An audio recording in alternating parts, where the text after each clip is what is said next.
اور یہ سوال بھی پاکستان سے ایک احمدی خاتون کا ہے. وہ لکھتی ہیں کہ سورہ مریم آیت 17 میں ہے کہ حضرت مریم اپنے رشتہ داروں سے مشرق کی جانب ایک جگہ پر چلی گئی تھی، اور دوسری طرف ہے کہ حضرت مسیح موعود علیہ السلام کے متعلق کی پیشگوئی ہے کہ وہ دمشق کے مشرقی سمت منارہ بیضاء پر ظاہر ہوں گے. ٹھیک.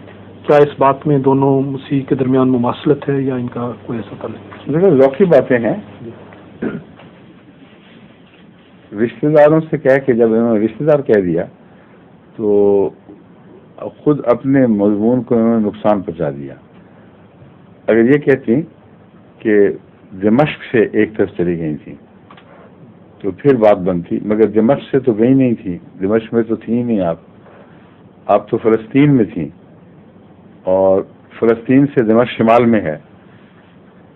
تو اس لیے جو مشرق کی طرف جانا صرف اتنا پہلو ہے کہ مسیح ظاہر ہوا ہے مشرق سے اور پھر مغرب کی طرف اس کا طلوع ہوا ہے.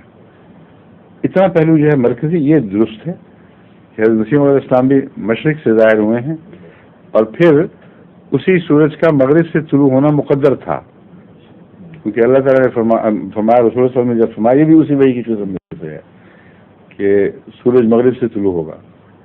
سمجھ گئے؟ اس لیے جو تفصیلات ہوتی ہیں مماثلتوں کی، ان میں الجھیں گے تو پھر محض میکینیکل ایکسرسائز ہو جائے گی، اس میں کوئی روحانیت نہیں رہتی. جو مرکزی نقطہ ہے تشبیہ کا، اس کو پکڑیں اور پھر مضمون روشن ہو جاتا ہے. ہماری آپ کی نہیں آنا ظہور مہدی آخر زمان ہے.